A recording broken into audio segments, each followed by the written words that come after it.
Good evening, friend.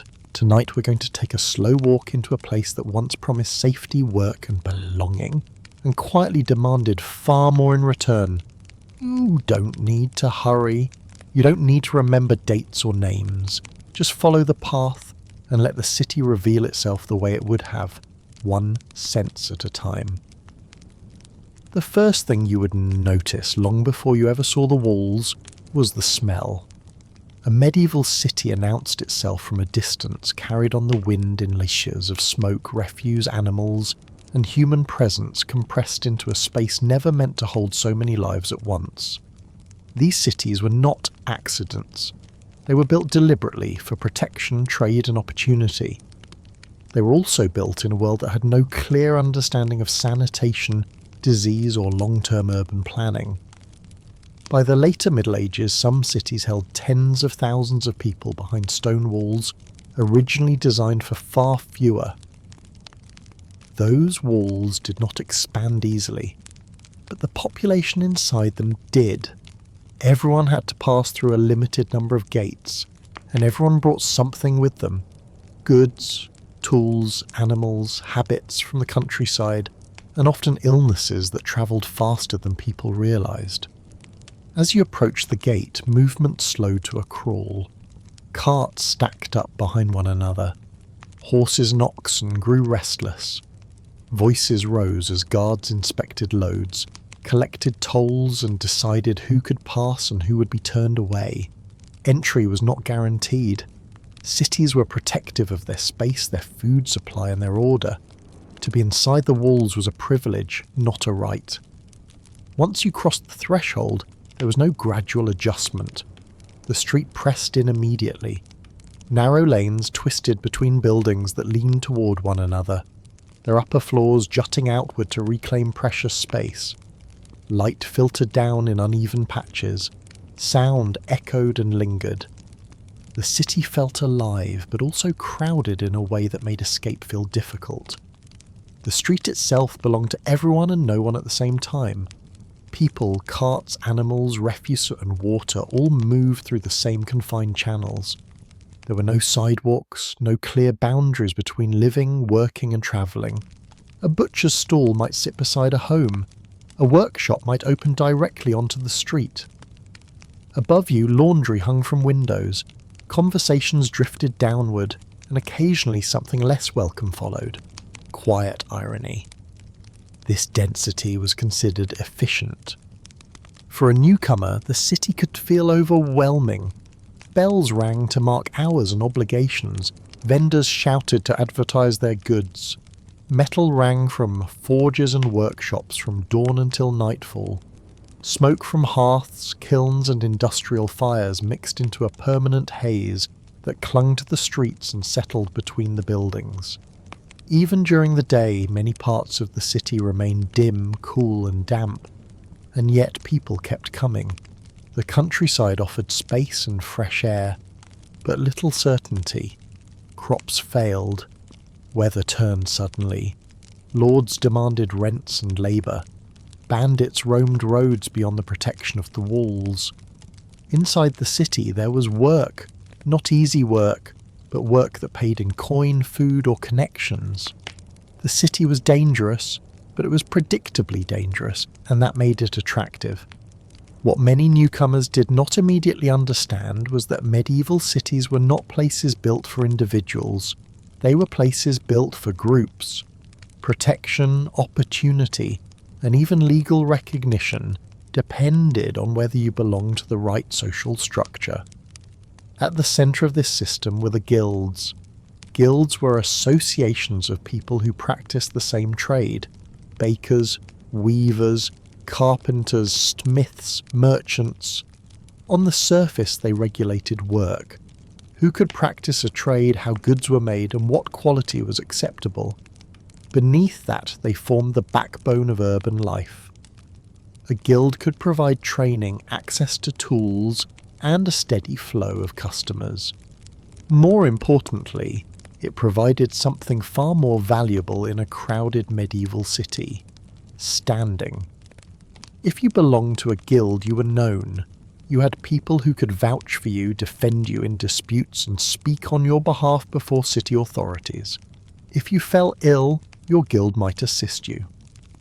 If you were accused of wrongdoing, your reputation within the guild mattered.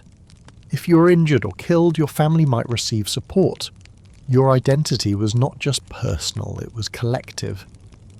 If you did not belong to a guild, the city became a harsher place. Without affiliation, work was difficult to secure. Unlicensed labour was often punished with fines or expulsion. Disputes left you isolated. In times of crisis, famine, fire or disease, those without ties were the first to be ignored and the easiest to blame. In a city where everyone lived close together, anonymity did not offer safety. It offered vulnerability. Guild protection came with obligations. Fees were paid, rules were enforced, inspections were frequent. Moral behaviour was expected, at least in public. Members might be required to serve in night watches, city defences, religious processions or communal labour. The protection guilds offered was not sentimental, it was transactional. You were protected because you were useful, predictable, and bound by shared rules. This structure shaped the city itself. Trades clustered together. Tanners worked near water regardless of the smell. Smiths worked where fire was already common. Bakers were watched closely because bread shortages could trigger unrest. The city was loud, regulated, and constantly observed, not always by officials, but by neighbours and fellow guild members. For someone entering the city for the first time, this web of obligations was invisible at first. What was visible was the press of bodies, the noise, the smell, and the sense that everything happened at once. Beneath that surface chaos, however, was an order that decided who belonged and who did not. The city gates marked more than an entrance, they marked a trade-off. Inside the walls, space was exchanged for proximity. Privacy was exchanged for opportunity. Independence was exchanged for belonging. For some, that trade was worth it.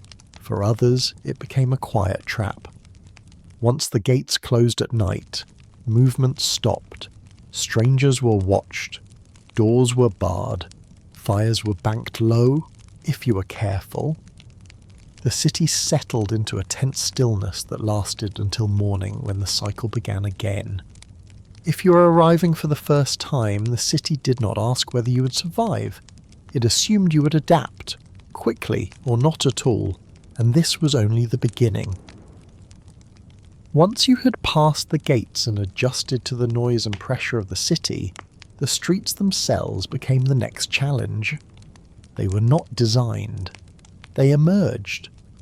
Medieval streets grew the way routes do, following convenience rather than intention. A path worn between two buildings became a lane. A shortcut around a workshop became permanent. Over time, stone replaced dirt, but the shape remained the same, narrow, uneven, and resistant to order. What had once served a handful of people now carried hundreds, sometimes thousands, each day. Walking required constant attention. The ground beneath your feet was rarely level. Stones shifted, mud collected in low places, and shallow ruts formed where carts passed repeatedly. After rain, the street became slick and heavy. In dry weather, dust rose with every step and lingered in the air, coating clothing and skin. Traffic moved in all directions at once. Carts creaked forward slowly, pulled by animals that were often as impatient as the people guiding them. Pedestrians pressed close to walls to avoid hooves and wheels, only to be forced back into the street by doorways, stalls, or sudden bottlenecks. There was no concept of right of way. Progress depended on timing, eye contact, and the willingness to push. Streets were also workplaces. Artisans set up benches and tools near their doors. Merchants displayed goods where passers-by could see and touch them. Apprentices carried materials between workshops. Deliveries happened constantly because storage space inside buildings was limited. What could not fit indoors spilled outward. This meant that the street was never just a route. It was a shared surface for walking, selling, working, resting and discarding. A single stretch of road might host a butcher's stall, a shoemaker's bench, a pile of firewood and a group of children playing all within a few paces. Movement slowed not because people were careless, but because there was nowhere else for life to happen. Buildings leaned inward as they rose. Upper floors extended over the street to claim extra space, narrowing the passage below and reducing the amount of direct light. In some areas, opposing houses nearly touched above head height, turning the street into a shallow tunnel. Even at midday, these spaces felt dim and cool. Sound echoed strangely, amplified and trapped between wood and stone. The effect was disorienting. A medieval city street rarely offered a clear line of sight. Corners came quickly, turns were sharp, long straight views were uncommon. You learned your way by memory, landmarks and habit rather than by signs or planning. Getting lost was easy, especially for newcomers. Crowding intensified during market hours. Vendors arrived early, staking out familiar spots. Buyers gathered in clusters, slowing movement further. Animals were brought in for sale, tied loosely or herded through gaps in the crowd. Voices rose as deals were made, disputes settled, and warnings shouted when carts approached too closely. The street demanded constant negotiation. A step to the side for one person forced another into the path of a wheel. Stopping too long caused frustration behind you. Moving too quickly risked collision. Even standing still could be dangerous. People learned to read the flow instinctively, adjusting their pace and position without conscious thought. There were no quiet streets during the day. Sound travelled easily through the narrow spaces, and everything produced noise. Iron rang against iron. Wood scraped on stone. Animals called out. Human voices overlapped until individual words blurred together. Silence, when it came, felt unnatural. Despite this, the streets were not chaotic by accident. They functioned because everyone adapted. Children learned early how to move safely. Adults developed habits that minimized conflict. Trades settled into predictable locations. Over time, patterns formed that allowed the system to work, even if it never felt comfortable. Quiet irony. Order existed, just not in the way it was visible. The condition of the streets varied by neighbourhood. Wealthier areas might maintain better paving and clearer passage, though never by modern standards. Poorer districts were more uneven, more crowded, and more vulnerable to flooding. Maintenance depended on local responsibility, and neglect showed quickly. Weather changed everything. Rain turned dust into sludge. Snow narrowed already tight paths and hid uneven stones beneath a smooth surface. Ice made walking hazardous and slowed carts to a crawl. In winter, the streets became darker earlier, and movement after sunset grew more cautious. At night, most people stayed close to home. Without consistent lighting, the streets transformed. Shadows filled corners. Familiar routes felt different. The same narrowness that pressed bodies together during the day now created pockets of darkness where sound travelled without warning. Even those who knew the city well moved carefully. For visitors, the streets could feel hostile. There was no personal space, no predictable rhythm, and no clear separation between public and private life. Every step reminded you that the city belonged to everyone and no one at once. Comfort was not a consideration. Function came first. Yet these streets also made the city possible. They allowed goods to move, trades to cluster, and people to interact constantly. information spread quickly. News travelled by voice and presence rather than paper. You learned what mattered simply by walking. Living in a medieval city meant accepting the street as an extension of your home and your workplace. It was where you earned, argued, listened, and waited. It shaped how you moved, how you spoke, and how you thought about space itself. If you struggled here, if you could not keep pace, read the flow, or tolerate the closeness, the city offered little mercy. The streets did not adapt to you. You adapted to them, and with each day they wore you down quietly, one step at a time. As evening settled over the city, the streets slowly loosened their grip. Workshops closed their shutters, stalls were packed away, carts disappeared down familiar routes, and the constant motion of the day softened into something slower and heavier.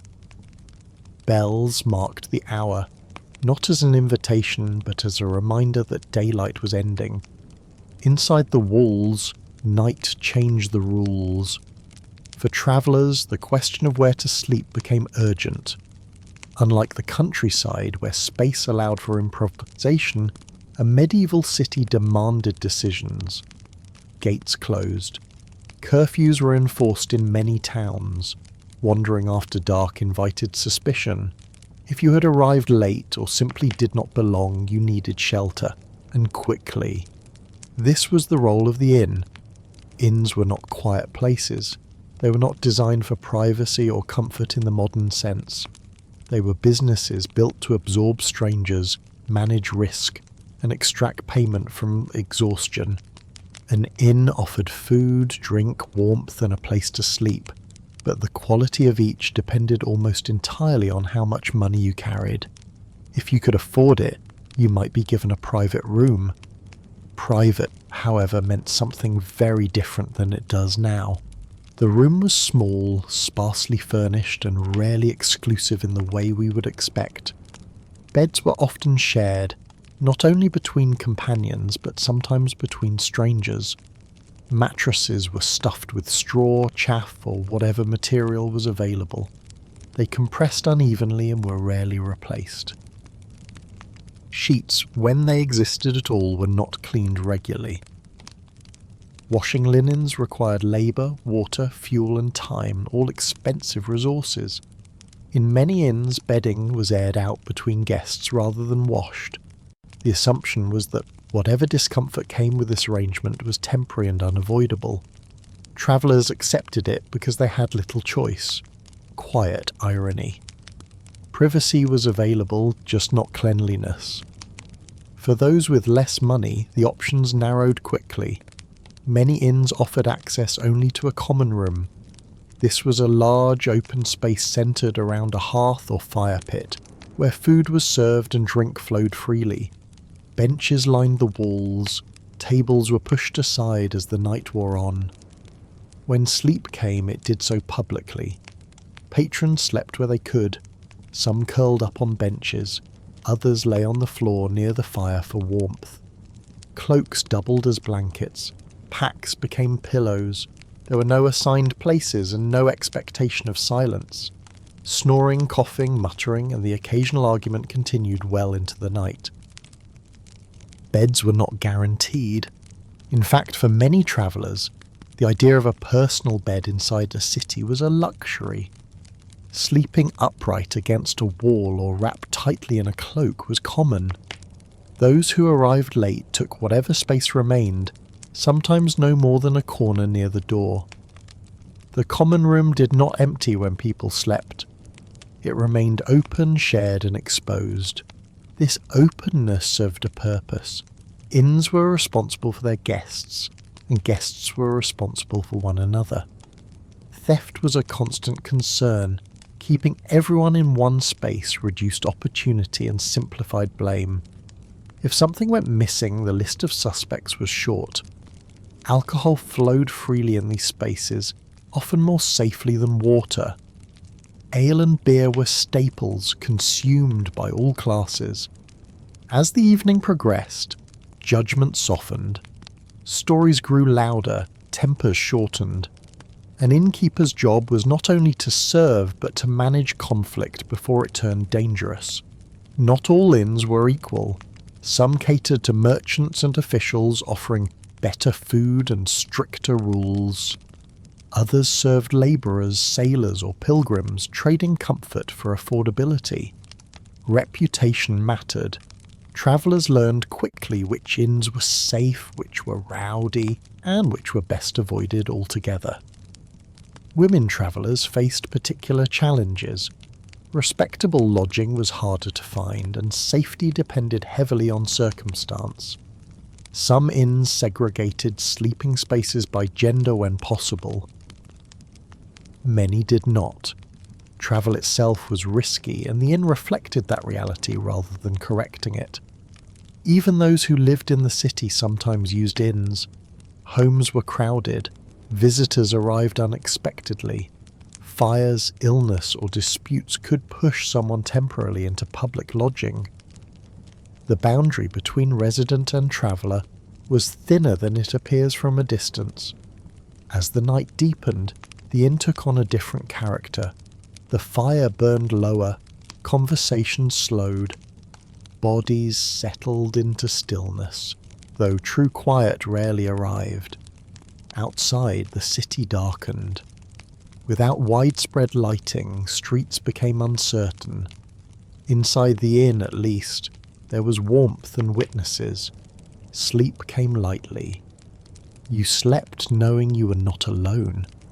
You slept aware of movement nearby. You slept surrounded by the sounds and smells of other people breathing, shifting, and dreaming in the same space. For some, this was unsettling. For others, it was reassuring. Alone outside the walls was far worse. For those who could pay more, the private room offered separation but not isolation. Walls were thin, floors creaked. Sounds travelled easily through timber and stone. Even behind a closed door, the presence of others was never far away. Morning came early. At first light, movement resumed. Guests stirred. Packs were gathered. Spaces reclaimed their daytime function. The common room transformed back into a place of eating and drinking. Evidence of the night, impressions in straw, scattered belongings, the smell of smoke and bodies, lingered. For travellers, the inn was not a place to rest deeply. It was a place to endure the night. It offered shelter, not comfort, safety, not solitude. In a medieval city, that distinction mattered. You slept because you had to. You paid because you could. And when morning arrived, you stepped back into the city carrying the quiet weight of another night survived. This too was part of urban life, and it shaped how people understood rest itself. For those who lived inside the city walls, the end of the day did not lead to an inn, but to a home that was rarely quiet and almost never empty. In the early 12th century, a medieval city home was not a private retreat. It was a shared space shaped by necessity, routine, and proximity. Most urban homes were small. Many consisted of a single room that served every purpose at once. Cooking, eating, working, sleeping, and storage all happened in the same enclosed area. If a building had more than one level, the upper space was often reached by a steep ladder or narrow stair and offered little separation from the activity below. Space was precious. Every corner had a function. In the early 12th century, families lived together across generations. Children, parents, and sometimes extended relatives shared the same rooms. Apprentices or servants often slept alongside the household. Privacy, as we understand it, did not exist. Life unfolded in full view of everyone else. Furniture was sparse, a table, a few benches, storage chests, and perhaps a simple bed frame if the household could afford one. Many people slept on straw-filled mattresses laid directly on the floor. These were rolled out at night and pushed aside during the day. Bedding was shared, reused, and rarely replaced. Straw bedding absorbed moisture, dirt, and smells easily. Over time it flattened and shifted, creating uneven support. It was changed only when it became unusable, not when it became uncomfortable. Blankets were heavy and practical, designed to trap warmth rather than provide softness. The hearth dominated the room. In an early medieval home, the hearth was both essential and problematic. It provided warmth and a place to cook, but it also filled the space with smoke. Chimneys, when present, were crude and inefficient. Smoke drifted upward and lingered, darkening beams and irritating eyes and lungs. Ceilings were low. Air circulation was poor. Windows were small, often covered with shutters rather than glass. Light entered unevenly during the day and disappeared quickly in the evening. Firelight flickered across walls stained by years of soot. Animals were often kept indoors. In the early 12th century, goats, chickens, or pigs might be brought inside at night, especially in poorer households. Animals provided warmth and protection against theft, but they also added noise, smells, and waste. Their presence was accepted as part of domestic life rather than seen as a problem to solve. Noise never fully stopped. Even at night, a medieval home was rarely silent. People shifted in their sleep. Animals moved and settled. Fires crackled. Outside, sounds from neighbouring homes travelled easily through thin walls and shared structures. Privacy from sound was impossible. Sleep came in stages, rather than in one long stretch. People slept when darkness made work difficult and woke when light returned. It was common to wake during the night, tend the fire, speak quietly, or simply lie awake listening before falling asleep again. This rhythm matched the limitations of light and fuel rather than any fixed schedule. Clothing was often worn to bed. In the early medieval city, garments served multiple purposes. Clothing provided warmth at night and reduced the need for additional bedding. Changing clothes frequently was impractical, so what was worn during the day often remained on the body during rest. Personal belongings stayed close. Tools, clothing and food stores were kept within reach, often under bedding or inside chests at the foot of sleeping spaces. Theft was a concern even within households, not always from malice but from necessity. Living closely meant sharing risk as well as space. Cooking smells lingered. Meals were prepared over open flames. Smoke, grease, and food odours absorbed into walls, fabrics, and bedding. There was no separation between kitchen and sleeping area. What you cooked became part of the room, just as what you burned became part of the air. Cleanliness was relative. Hands were washed when possible. Faces were wiped. Floors were swept. But dirt returned quickly. Shoes tracked in mud. Work dirtied hands again within hours.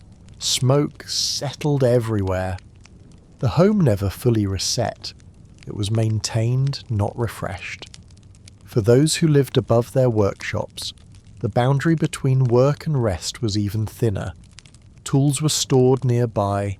Materials waited for morning. The sounds and smells of labour carried into the night and returned at dawn. Cold was constant. Even with a hearth, warmth was uneven. Those closest to the fire slept better. Others relied on shared body heat and heavy blankets. Winter nights were long, and fuel was always limited. Fires were kept low to conserve wood, even if that meant discomfort. In summer, heat brought its own problems. Stale air lingered. Insects gathered. Sleeping near open shutters invited drafts, noise, and unwanted attention. Comfort was never guaranteed. Despite these conditions, the home was a place of belonging. In the early 12th century, the home offered stability in a city that was otherwise demanding and unpredictable. It was where routines formed and identities were reinforced. Children learned habits by watching. Adults measured success by maintaining order within limited space. Guests were accommodated when possible, but doing so strained resources. Additional bodies meant less space, more noise, and greater competition for warmth and food. Hospitality existed, but it came with cost.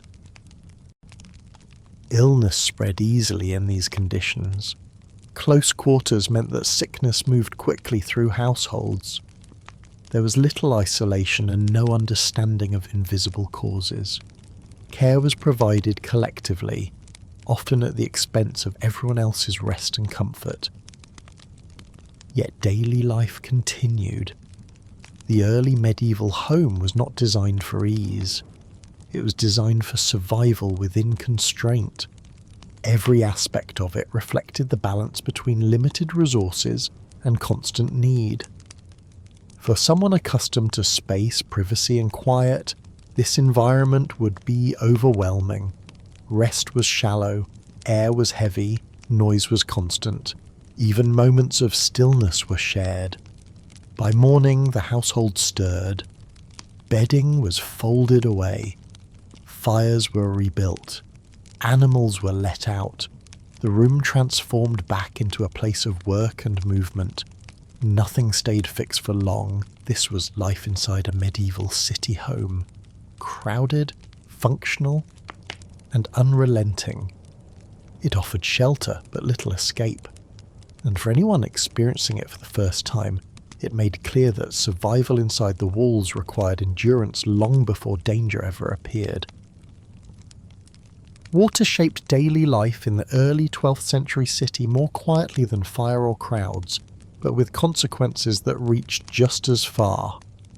Every household, workshop and market depended on it, yet few people had consistent control over where it came from or what condition it was in. Most city dwellers did not have water brought to them, they went to it. In an early medieval city, water was drawn from shared sources. Wells sunk into courtyards, cisterns that collected rain, or rivers that flowed past or through the city walls. Each option carried limitations. Wells could run shallow or foul. Rain depended on weather. Rivers carried everything that happened upstream. Fetching water was a daily task and often a physical burden. Buckets were heavy. Distances mattered. Lines formed early in the morning, especially near reliable wells. Those who arrived late waited longer or settled for less desirable sources. Wells were central points of activity. In the early 12th century, a neighbourhood well was not just a utility. It was a meeting place, a point of exchange, and sometimes a source of conflict. People gathered there to draw water, share news, argue, and observe one another. Access mattered. A blocked or contaminated well could disrupt an entire area of the city. Not all wells were equal. Some were deep and carefully maintained. Others were shallow and vulnerable to runoff. The ground surrounding them absorbed waste, spilled liquids, and whatever the street carried toward them. During heavy rain, contaminants seeped downward. During dry seasons, water levels dropped, concentrating whatever remained. Rainwater collection offered an alternative, but it was unreliable. Roofs funneled water into barrels or cisterns, but debris collected easily. Leaves, bird droppings, and soot from hearth smoke mixed into the supply. Rainwater was used when available, but it was not always trusted. Rivers solved one problem and created another. Cities grew near rivers for a reason. Flowing water supported trade, industry, and transport. It also served as a convenient source for drinking, washing, and waste disposal. These uses overlapped constantly. Upstream activities affected everything downstream. Tanneries, workshops, and households all released byproducts into the water. What entered the river above the city often returned to it within the walls. People noticed changes in smell, colour, and taste, but alternatives were limited. Water was rarely clear. In the early medieval city, water often carried sediment. It was cloudy, gritty, or slightly discoloured. People allowed it to settle before use when possible, letting heavier particles sink to the bottom of the containers. This improved appearance but did not remove what could not be seen. Boiling water made it safer, but it required fuel. Wood and charcoal were expensive. Boiling was reserved for cooking or special needs rather than daily drinking. Most people consumed water as it was, adjusting expectations rather than conditions. Because of this, other liquids became staples. Ale and weak beer were consumed daily by adults and children alike. Brewing involved boiling water, which made the final drink safer than untreated sources. Alcohol content was low, but the process mattered. These drinks were filling, familiar, and dependable. Wine was available to those who could afford it, though often diluted. Milk spoiled quickly and was consumed fresh when possible. Water remained essential, but it was rarely trusted on its own. Carrying water into the home added strain. Buckets spilled, containers leaked, floors became damp. Water was rationed carefully because replacing it took time and effort. Washing, cooking, and drinking competed for the same supply. Decisions were made daily about how best to use what was available. Workshops consumed large amounts of water. Dyers, tanners, brewers, and smiths all required water for their trades. These activities were often regulated and clustered near water sources, which increased competition and contamination. The needs of industry rarely aligned with the needs of households, but both depended on the same supply. During shortages, tensions rose, drought lowered water levels, winter froze sources, floods overwhelmed wells and cisterns. In each case, access became uneven. Those closer to reliable sources fared better. Others waited longer, travelled farther, or went without.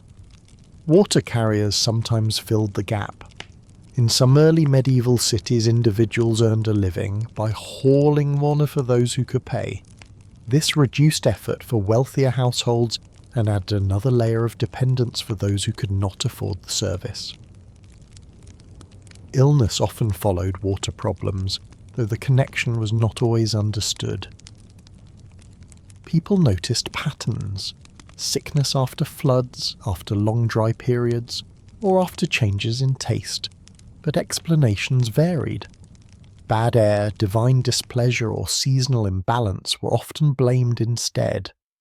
Despite uncertainty, routines formed.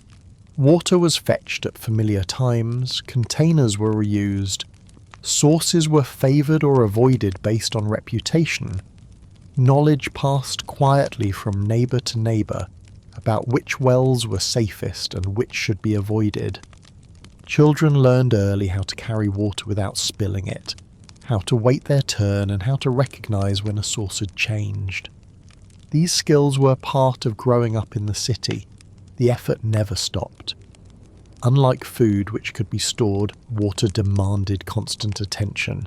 It could not be stockpiled easily. Each day required fresh labour. Fatigue accumulated slowly, unnoticed, until something disrupted the pattern. For someone newly arrived in the early 12th century city, this reliance could be jarring. Access to water was communal, uncertain, and shaped by forces beyond individual control. Thirst was managed, not eliminated. By evening, the day's supply was often gone. What remained was saved carefully. Night fell, knowing that morning would bring the same task again. Water made city life possible, but it also limited it. It dictated routines, shaped neighbourhood, and quietly influenced health and endurance. Without reliable access, nothing else functioned for long. And for those trying to endure their first day inside the walls, the effort required simply to drink, cook, and wash was enough to reveal a hard truth. Survival in a medieval city was not threatened only by danger or disease, it was tested every day by thirst. By the time sickness appeared in the early 12th century city, it rarely arrived as a surprise. People expected it the way they expected cold weather or bad harvests, as something unavoidable that moved through lives without asking permission. Illness was common, familiar, and poorly understood. In an early medieval city, people did not think of disease as something that spread invisibly between bodies. Instead, illness was explained through imbalance, environment, fate, or divine will. Cold air, bad smells, corrupted water, moral failure, or seasonal change were all believed to play a role. These explanations shaped how sickness was treated and endured. Most illness began quietly, a fever that lingered, a cough that worsened, an ache that refused to fade. Because daily life was already physically demanding, early symptoms were often ignored. Rest was a luxury few could afford. Work continued as long as the body allowed it. Only when illness interfered with basic function did it receive attention. Care happened at home. In the early 12th century, there were no hospitals in the modern sense for most people. Care was provided by family members, neighbours, or religious communities when available. Treatment focused on comfort rather than cure, warmth, food, fluids, and prayer. Remedies were based on tradition. Herbs were used according to local knowledge. Poultices were applied. Blood was believed to need balancing. Diet was adjusted. None of these methods were standardized. What worked in one household might be avoided in another. Knowledge passed orally and changed slowly. Isolation was rare. Within crowded homes, separating a sick person was difficult or impossible. Shared bedding, shared air, and shared utensils meant illness moved easily through households.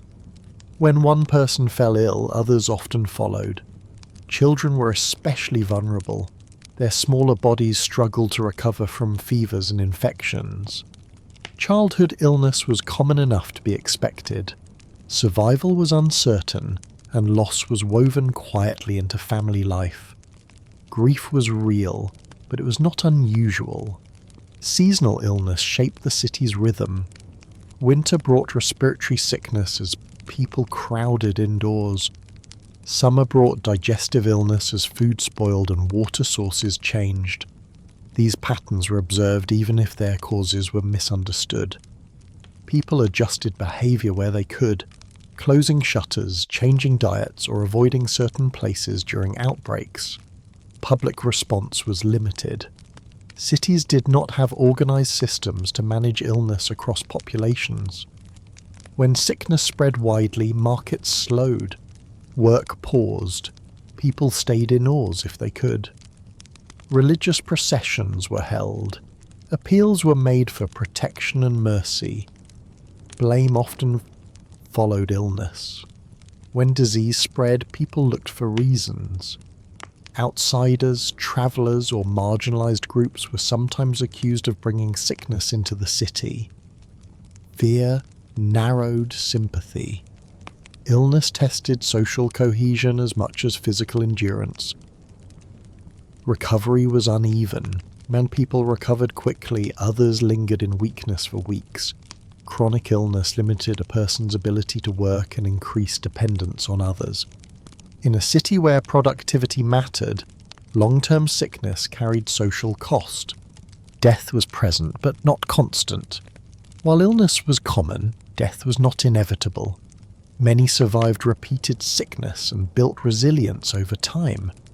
At the same time, sudden loss was accepted as part of life. Funerals were simple, burials happened quickly. Space within the city was limited even for the dead. Caregivers bore the burden. Those who tended the sick sacrificed sleep, warmth, and sometimes their own health. There was no expectation of protection for caregivers. Responsibility came from relationship, not training. Religious belief provided structure. Prayer, confession, and ritual offered meaning where understanding failed. Illness was framed as a trial, a correction, or a mystery rather than a malfunction. This belief system helped people endure uncertainty even when outcomes were harsh. Fear was present but contained. Because illness was familiar, panic was rare outside major outbreaks. People continued daily routines alongside sickness. Life did not stop, it adjusted. This acceptance allowed cities to function even under strain. For newcomers, this environment was unsettling. Illness was not hidden. It was visible in faces, movement, and absence. There was little effort to disguise it. Bodies showed strain openly. Recovery and decline happened in shared spaces. The city offered no guarantees. There was no promise of protection from disease, only the assurance that others had endured the same risks before. Survival depended on strength, luck, and the support of those nearby. By the end of the day, sickness was not an abstract threat. It was part of the city's texture, present in coughs, in slowed steps, in quiet rooms where someone rested while life continued around them. In an early medieval city, illness did not announce itself as catastrophe. It arrived as interruption. And for someone trying to last even a single day, the realization that health could vanish without warning and without remedy was often enough to make the city feel heavier than its walls. Illness was not the exception, it was part of the cost of living inside the walls. Given everything you have already seen, it would be reasonable to ask why anyone chose to remain inside the city at all. The crowds, the labour, the uncertainty, and the constant strain were not hidden. They were visible every day, and yet medieval cities continued to grow. People stayed because the city offered something rare in the early 12th century: reliability. Life beyond the walls was shaped by forces that were harder to predict. Harvests depended on weather that could not be controlled. Land was owned by lords whose demands changed without warning. A single failed crop could undo an entire year's labour. Outside the city, survival hinged on cycles that offered little protection when they turned against you. Inside the walls, hardship followed patterns. Work existed year-round. It was not always well paid, but it was steady. A baker baked regardless of the season. A smith worked as long as metal was needed. A porter carried goods as long as trade moved through the gates. The city compressed opportunity into a smaller space, and that density mattered. Predictability mattered more than comfort. In the early medieval world, knowing what tomorrow would demand was a form of security. The city provided routines that repeated day after day.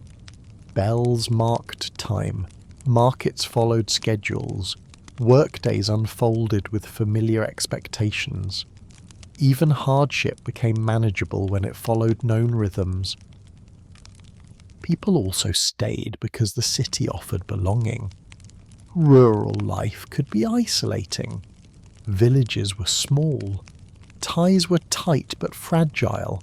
A single dispute, accusation, or failure could leave a person without support. Inside the city, identity was layered. A person could belong to a household, a trade, a parish, or a neighbourhood. If one bond failed, another might hold. These networks mattered. Support came not from generosity alone, but from mutual dependence. People relied on one another for labour, information, and protection. This interdependence created stability, even when resources were limited. Survival became a shared effort rather than an individual struggle. The city also rewarded skill. In the countryside, strength and land determined success. In the city, specialised knowledge mattered. Learning a trade offered upward movement that was rare elsewhere. Apprenticeship created a path that did not rely on inheritance or luck alone. Over time, skill translated into status, and status into security. Children benefited from this structure.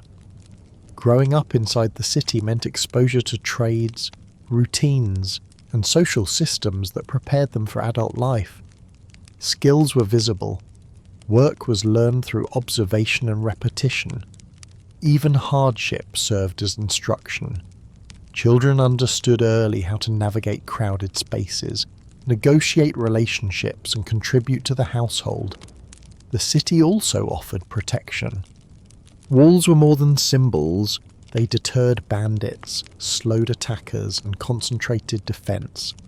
While cities were not immune to violence, they were less exposed than open settlements. In times of unrest, being inside the walls felt safer than being outside them. Protection extended beyond conflict. Food distribution, though imperfect, was more centralized. Markets allowed access to supplies that were unavailable elsewhere. During shortages, cities struggled, but they also coordinated. Grain stores, trade routes, and communal responses offered some buffer against total collapse. Religion reinforced the decision to stay. Churches structured time and meaning. Rituals marked life stages and provided reassurance. Illness, death, and hardship were framed within a shared belief system that offered explanation when reason failed. Being part of a religious community helped people endure uncertainty with purpose. The city also created opportunity through proximity. Ideas travelled quickly. News spread through conversation. Skills were shared. Innovation, when it occurred, happened faster where people worked closely together. Even small improvements could ripple outward, improving daily life in incremental ways. This closeness had costs, but it also created momentum. Leaving the city meant starting over. Outside the walls, a person needed land, tools, protection, and permission.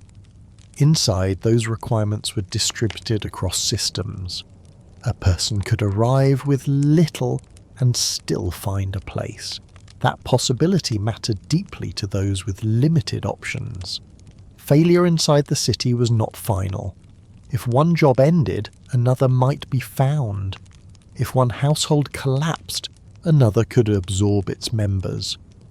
Life was fragile, but it was rarely solitary. That resilience came from numbers, not comfort. Habit played its part. Once someone adapted to city life, leaving became difficult. The noise, the closeness, and the constant motion became normal. Silence felt unfamiliar. Space felt empty. The city reshaped expectations until endurance felt ordinary. Even hardship became a form of stability. People knew what to expect from the city. They understood its risks. They learned how to navigate them. In contrast, the unknown beyond the walls carried dangers that could not be anticipated or managed. For many, staying was not a choice made once, but a decision reinforced daily. Each morning, work resumed. Each evening, shelter was found. Each challenge was met with familiarity rather than fear. Over time, this repetition built attachment. The city was demanding, but it was alive. It offered movement, interaction, and purpose. It demanded effort in exchange for access. For those who endured, it provided a place within a larger system that kept functioning despite its flaws. And so people stayed. They stayed because the city did not promise ease. It promised continuity. Because it offered a life shaped by routines rather than chance. Because within its walls, survival felt earned rather than hoped for. In the end, medieval cities grew not because they were comfortable, but because they were workable. And for those who could adapt, that was enough to last far longer than a single day. One of the quieter adjustments required to survive inside an early medieval city was learning that time no longer belonged to the individual. Life within the walls moved according to shared signals and enforced rhythms, rather than personal preference or physical instinct. The city operated on a collective schedule, and once you entered it, you were expected to move in step. In the early 12th century, this shared sense of time was communicated primarily through sound. Bells rang from churches, towers, and civic buildings, marking the structure of the day. They announced when work should begin, when it should pause, and when it should end. They called people to prayer, warned of danger, and signalled when movement after dark was no longer acceptable. Their sound carried across streets and through walls, reaching into homes whether the listener welcomed it or not. This system removed the need for personal timekeeping. Most people did not measure hours for themselves. They responded to cues that everyone around them could hear. When the bell rang, the city shifted. Workshops opened or closed. Markets stirred or settled. Streets filled or emptied in recognizable waves. Even those who wished to ignore these signals found it difficult to do so, as the behavior of others changed immediately.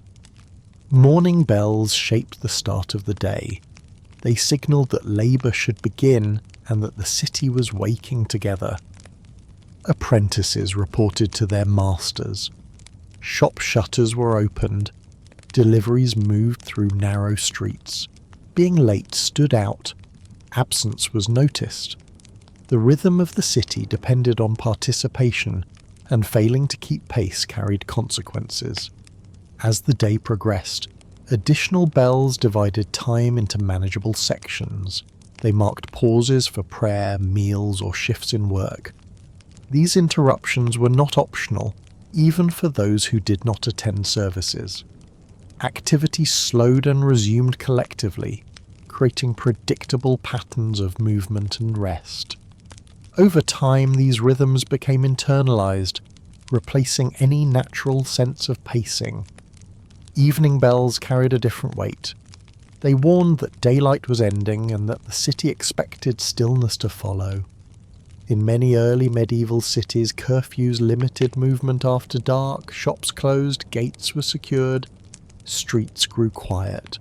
The bell sound signalled that personal freedom was narrowing, and that safety now depended on remaining indoors. Occasionally bells rang outside their usual schedule. These signals were unmistakable. They warned of fire, unrest, or external threat. Their sound cut through routine and demanded attention. When these bells rang, the city's normal order was disrupted, and fear replaced familiarity. People responded not because they understood the cause, but because experience had taught them to do so. This system of shared time extended beyond daily hours. Markets operated on fixed days. Religious calendars structured weeks, months, and seasons. Feast days interrupted labour. Fast days altered diets. Annual cycles repeated with little variation, shaping expectations long before individuals were aware of them. Personal plans were made within these frameworks, not outside them. For newcomers, this loss of flexibility was often unsettling. Outside the city, time followed physical cues such as light, hunger, or weather. Inside the walls, it followed agreement and enforcement. Bells replaced instinct. Schedules replaced improvisation. Adapting required surrendering a degree of autonomy in exchange for belonging. The city depended on synchronization. Crowded spaces functioned only when people moved together. Deliveries, labour, worship, and rest had to align. If individuals acted independently, congestion increased and conflict followed. Shared time reduced friction, even if it limited personal choice. This structure also made non-compliance visible. Ignoring bells drew attention. Working at forbidden hours raised suspicion. Moving after curfew invited questioning. Timekeeping became a form of social control, enforced as much by expectation as by authority. Children learned these rhythms early. They learned when to rise, when to be silent, and when to move. Bells became part of memory, shaping habit without instruction. Over time, the city's schedule replaced any personal sense of time. Life unfolded according to signals that had been ringing long before they were born. Fatigue accumulated gradually. Long days, early mornings, and limited rest wore down the body. There was little opportunity to adjust. Missing work carried consequences. Falling out of rhythm risked income and reputation. The city continued regardless of individual exhaustion. Even moments of leisure followed rules. Festivals occurred on prescribed days. Celebrations were communal rather than spontaneous. Joy, like labour, was organised and expected at certain times. The city allowed release, but only within boundaries. For some, this structure offered reassurance. Predictable time reduced uncertainty. Knowing what was expected provided stability. Routine replaced chaos. Life became navigable through repetition rather than constant decision-making. For others, it felt confining. Personal needs were secondary to collective order. Illness, grief, or fatigue did not pause the city's rhythm.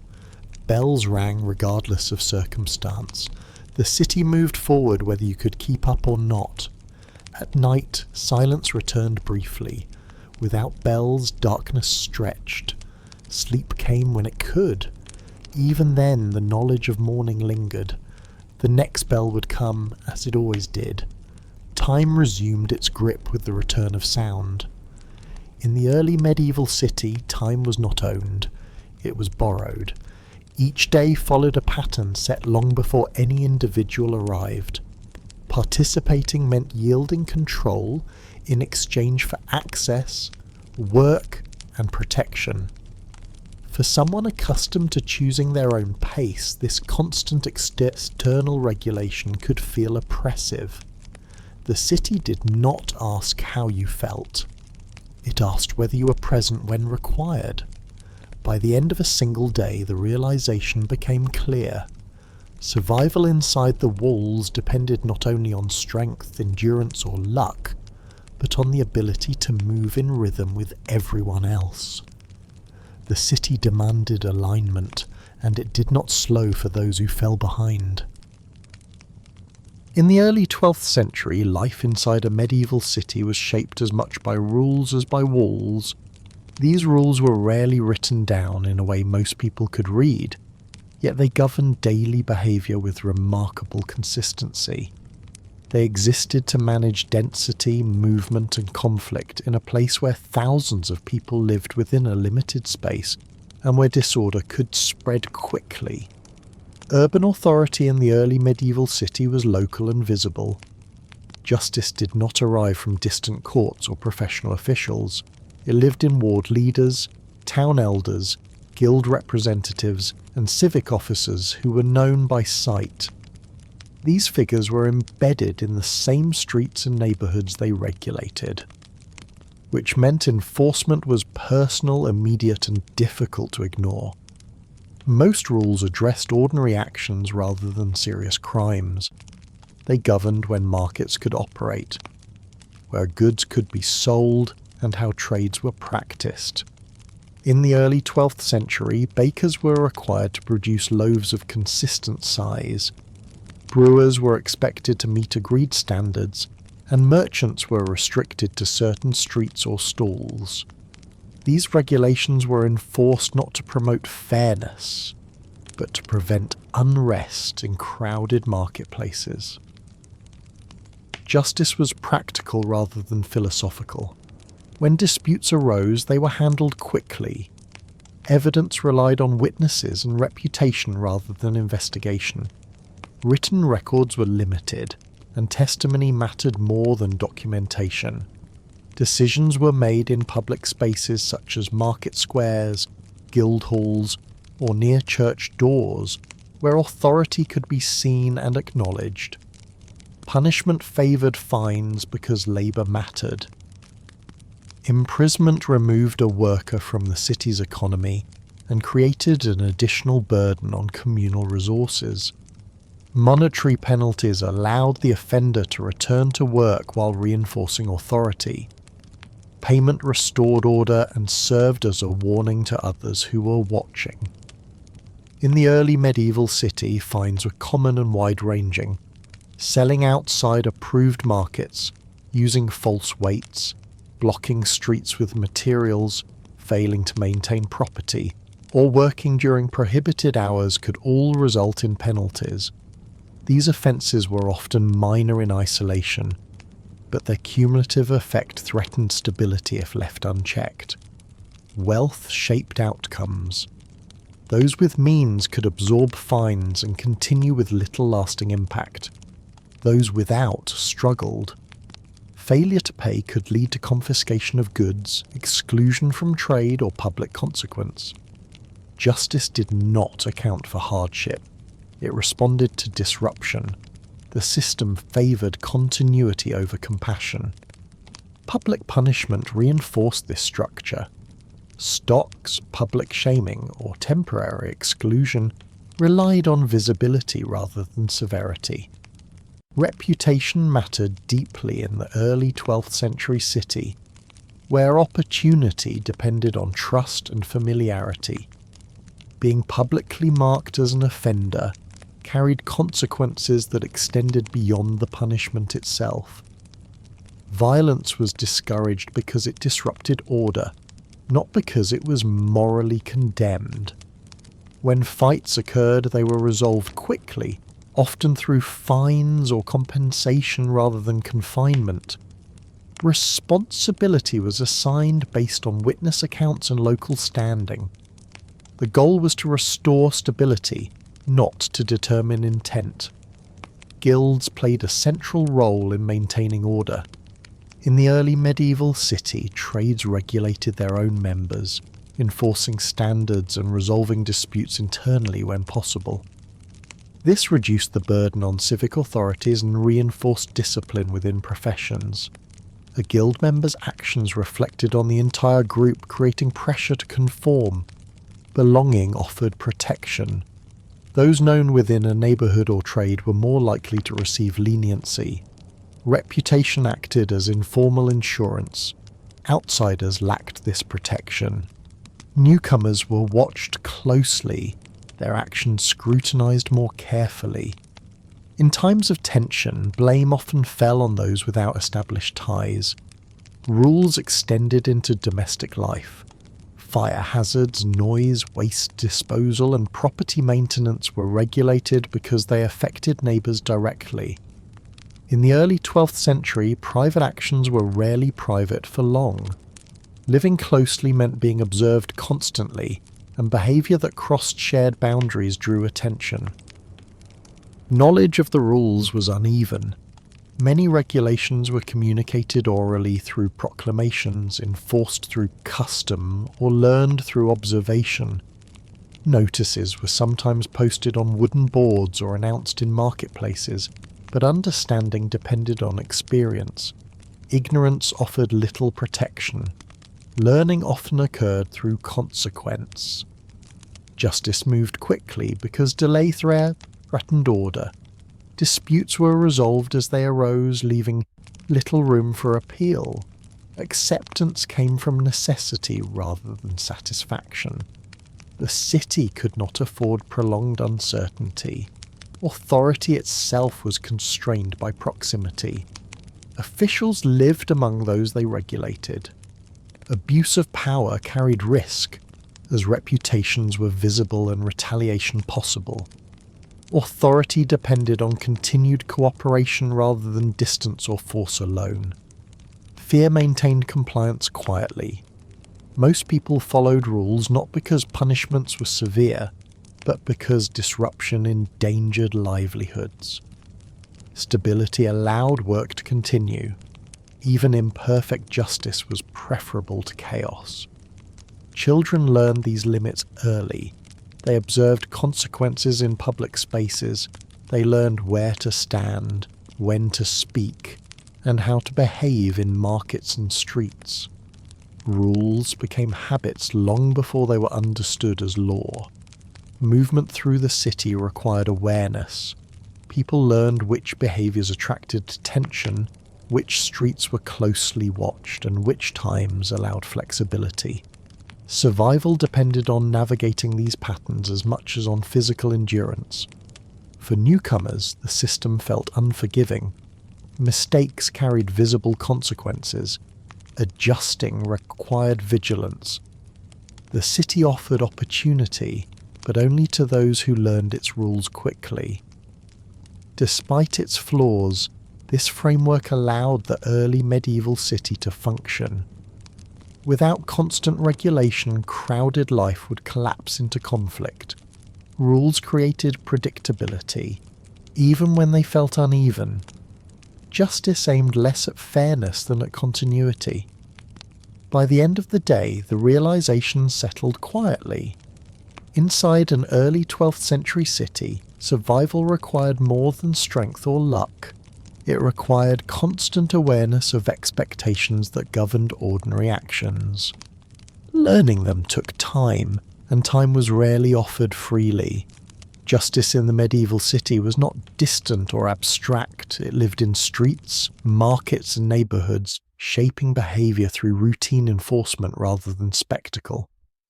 And for someone trying to last even a single day, the pressure of constant observation and ready consequence added yet another invisible weight to life inside the walls.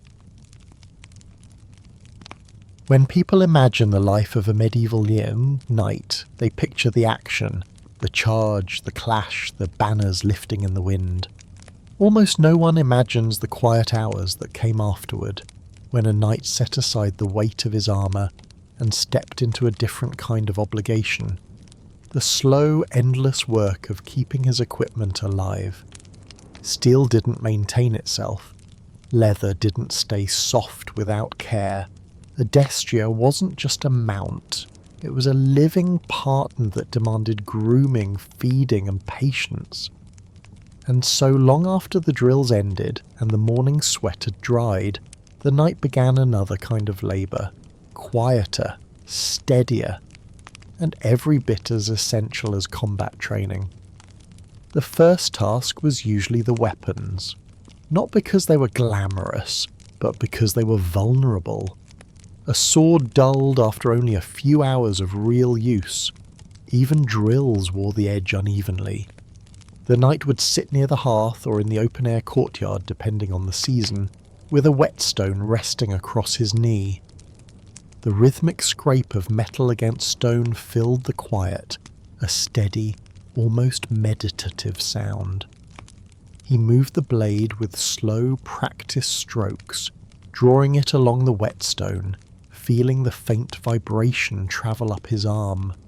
Sharpening wasn't about aggression, it was about patience. A blade coaxed into sharpness lasted longer than a blade forced there. Oil came next. The knight used a small cloth, dipped lightly into animal fat or plant oil, and rubbed it slowly along the steel. The scent was faint but familiar, a mix of metal, cloth, fibres, and a hint of something earthy. Tiny streaks of rust, often hid near the fuller or around the guard. He searched for them carefully, rubbing until they surrendered. Rust was always waiting, always creeping in from the edges. Any knight who neglected it quickly paid the price. Even the most skilled swordsman became vulnerable when his blade turned brittle. The shield required its own care, its wooden core, bound with leather and iron, soaked up moisture from the air. Cracks formed if it dried too quickly. The leather shrank if exposed to heat for too long. The knight inspected the edges, tightened the rivets, and pressed his thumb into the leather straps to test their strength. A shield might save his life one day, but only if he tended it on all the days that came before. After the weapons came the armour, a project that could swallow entire afternoons. The plates were heavy even in pieces, and removing every strap, hook and fastening revealed all the places where sweat, dirt and grime collected. The gambeson itself absorbed more unpleasantness than anyone liked to admit. The knight or his squire hung it near gentle heat, letting it dry fully before brushing off the dust and loose fibres. The padded layers needed to last, and constant moisture invited mould, rot or stiffening. Armour smelled of iron and earth when it was new. After a long week, it smelled like effort. Each metal plate received the same attention as the sword. First, a gentle scrape to remove rust, then a rub with cloth and oil, bringing back the muted shine that marked a well-kept suit. The sound of this work changed depending on where it was done. In a castle armoury, the tapping of hammers and the grinding of metal formed a background chorus that echoed down the stone halls. In a manor's outbuilding, the sounds were softer. The whisper of cloth on steel, the low clink of buckles, the distant call of animals in the yard. If the knight needed repairs beyond his skill, he walked to the armourer's workshop. That space had its own atmosphere.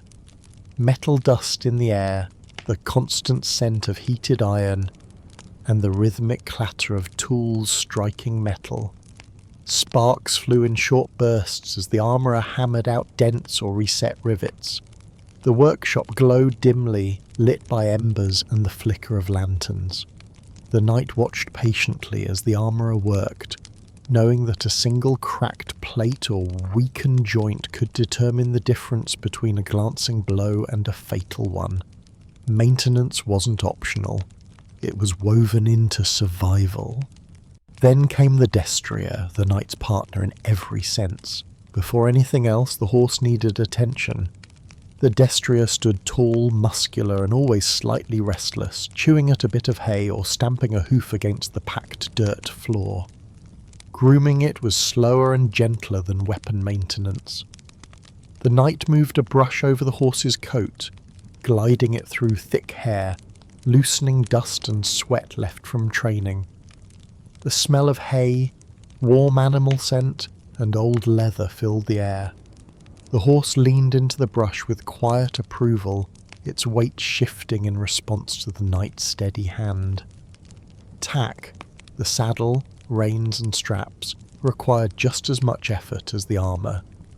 Leather dried out quickly, especially in winter, and cracked if not cared for regularly. So the knight rubbed each piece with oil or tallow, smoothing the material until it softened slightly under his fingers. The saddle's underside collected dust, hair and sweat. He scraped it gently, making sure no sharp edges remained that could irritate the destrier's back. A knight depended on his horse far more than his armour. The relationship required trust, and trust required care. When all the equipment had been inspected, sharpened, oiled, brushed or adjusted, the knight often stepped back to take in the quiet scene around him.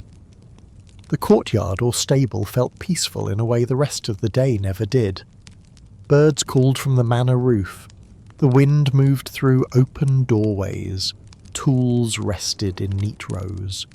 It was a moment of stillness that lived outside the obligations of combat or noble duty.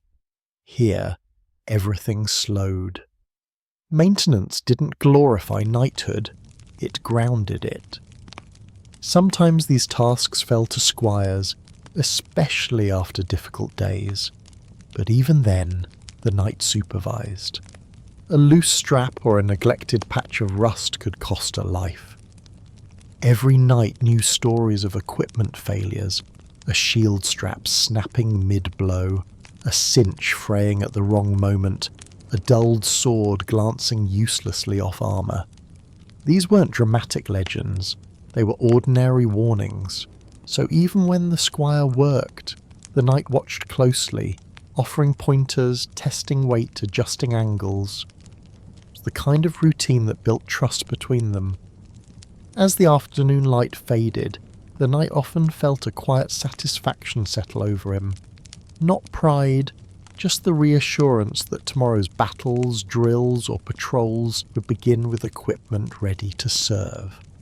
The rhythm of maintenance gave structure to the day, a balance to the chaos of combat. It reminded him of the countless hands that supported his life, the armourer's skill, the cook's steady meals, the groom's care for the horses, the squire's constant presence. Knighthood wasn't a solitary achievement, it was a collaboration of quiet labour. By the time evening approached, the castle or manor hummed with the softer kind of life. Smoke drifted from the kitchen hearth. Tools hung neatly along walls. The destrier lowered its head to drink. The knight, arms tired from sharpening and polishing, breathed in the scent of oil and hay. There was something deeply human about these moments, a reminder that under the armour and title was a man living within a community of work. Maintenance didn't appear in stories or illuminated manuscripts. It didn't impress visitors or earn songs.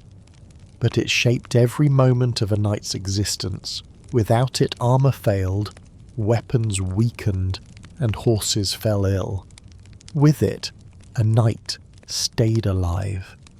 And in the quiet repetition of those tasks, the scrape of stone on steel, the soft thud of a brush along a horse's flank, the distant ring of an armourer's hammer, the day eased into something almost peaceful, a kind of medieval lullaby of labour. A knight lived by steel, but he survived because of this, the endless, necessary, soothing work behind it all. Evening drifted softly across the Middle Ages, a slow hush falling over roofs and fields. The day exhaled its final warmth. The sky deepened from blue to indigo. Far off, a single bell marked the hour, and the sound rolled through valleys like water over stone. Fires crackled to life, their smoke rising in long grey ribbons that disappeared into the cooling air. The light did not vanish. It mellowed, turning everything it touched to bronze. Villagers moved in gentle procession toward rest. A farmer led his oxen home, patting their flanks as they breathed clouds into the dusk. The miller stopped his wheel, letting the river hum on without resistance. Women rinsed clay bowls in wooden tubs, steam curling up around their faces. Children lingered near doorways, reluctant to let go of the last games of daylight.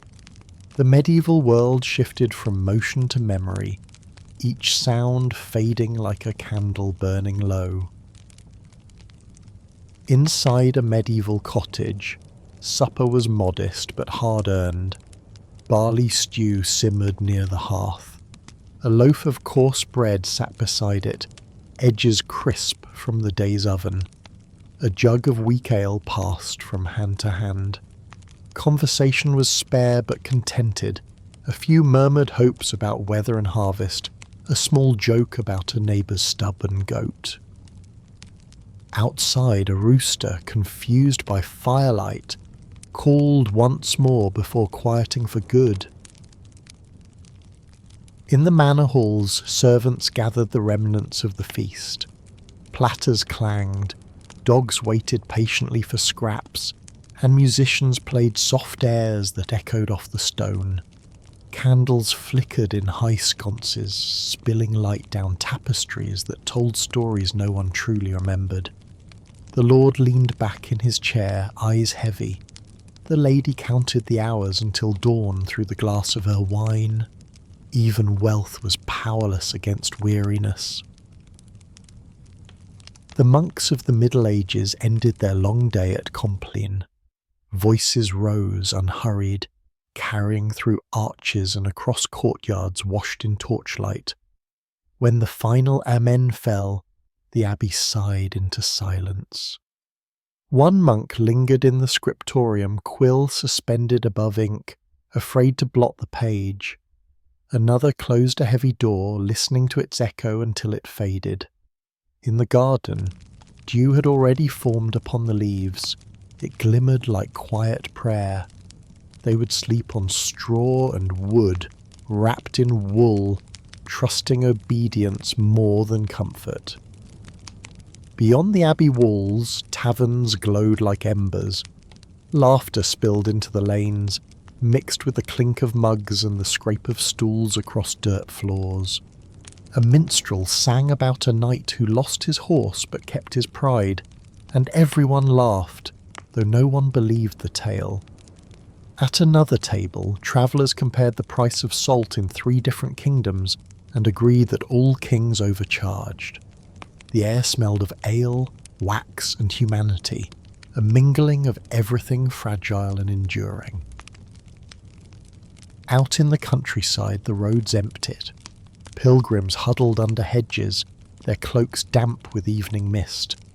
Merchants rolled blankets around their shoulders and dozed beside wagons. The glow of towns shimmered faintly on the horizon, like a promise. Crickets began their song, joined by frogs in nearby pools. The medieval times seemed to hum beneath the stars, as if the earth itself whispered to those still awake. Within cottages, firelight flickered on low beams and faces turned soft with fatigue. Mothers tucked blankets tight around their children. Fathers muttered blessings in half-remembered Latin. Many sat upright to rest, the strange custom that defined an age. It looked uncomfortable, but it comforted them. They feared the stillness of lying flat, believing it too close to death's posture. So they dreamed sitting up, half awake, half alive, waiting for dawn to prove they still belonged to the world. In distant towers, scribes worked by candlelight long after others slept. Ink darkened on parchment as they copied words they could scarcely read. Somewhere among those lines were fragments of medicine, prayer and superstition, all woven together, the anatomy of faith itself. Outside, the night pressed its palm against the glass. The flame shivered, but held. The stars climbed higher. They were the one luxury everyone shared. From field to fortress, the constellations stitched the sky with slow precision. Farmers read omens in their brightness. Scholars drew diagrams no one else understood. The heavens were the great book no monk could finish copying. Near midnight, the world grew stiller than silence. A single cart rolled over stones far away, a reminder that time never sleeps completely. The river carried faint reflections of starlight, its surface smooth as ink. Owls drifted between trees, wings whispering like robes in a corridor. The air was cold now, sharp enough to clear the mind.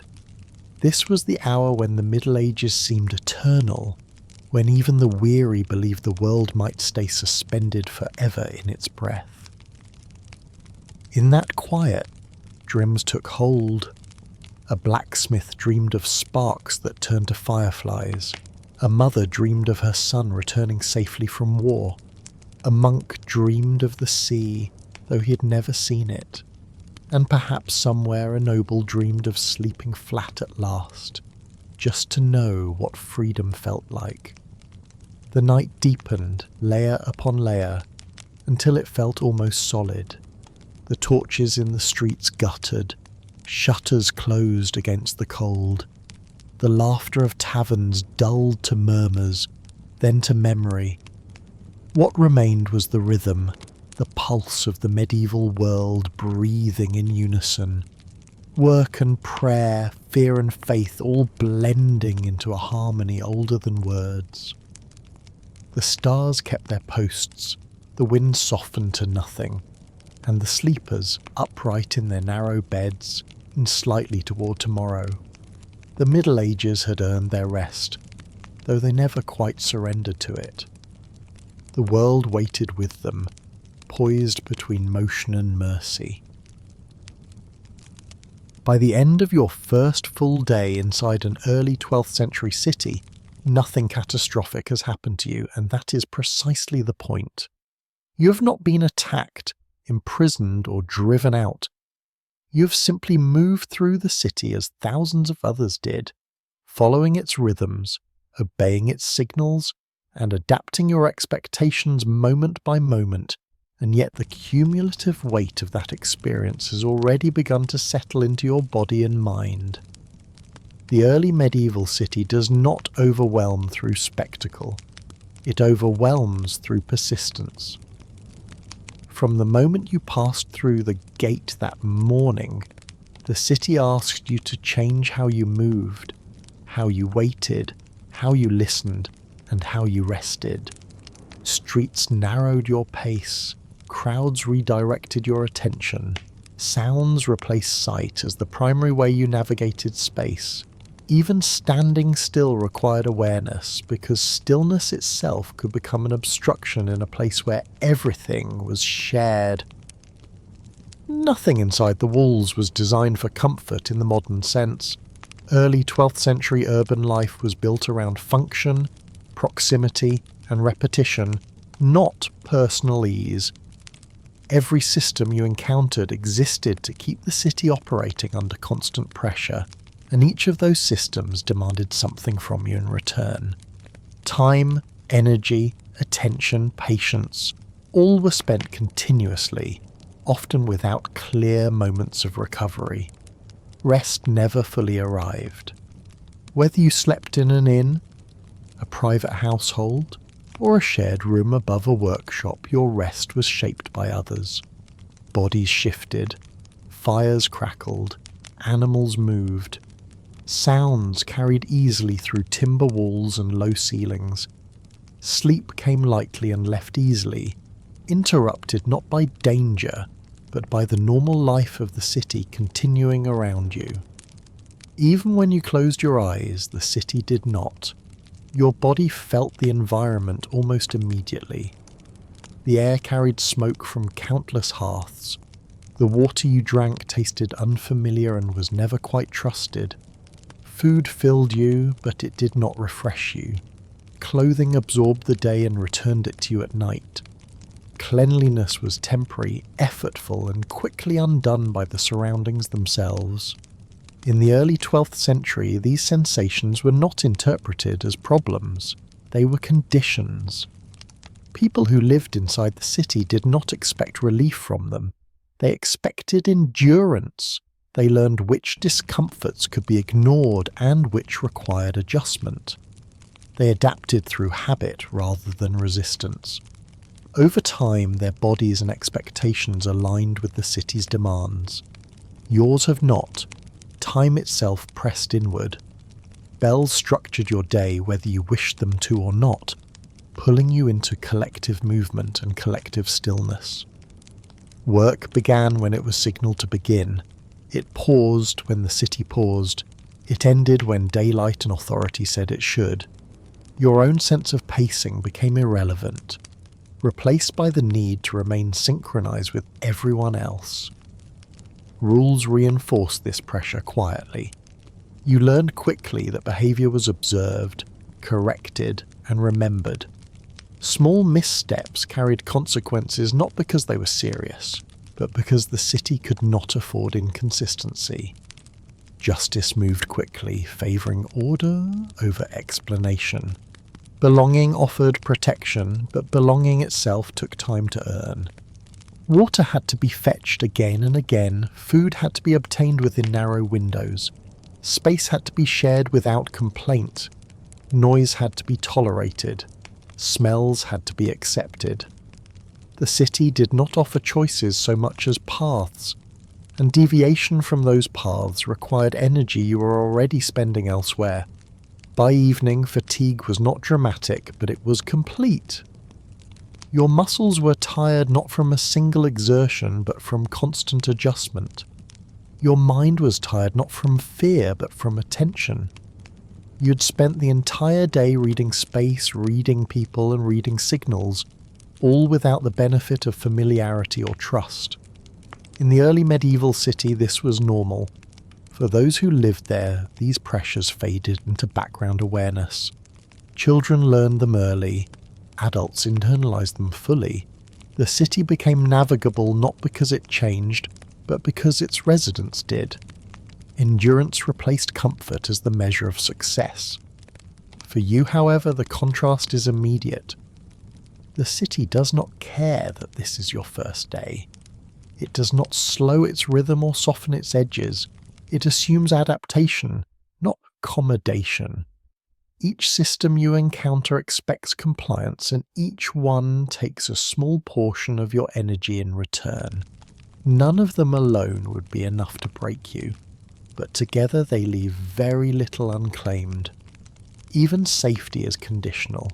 Walls offer protection, but only if you remain inside them. Rules offer order, but only if you obey them.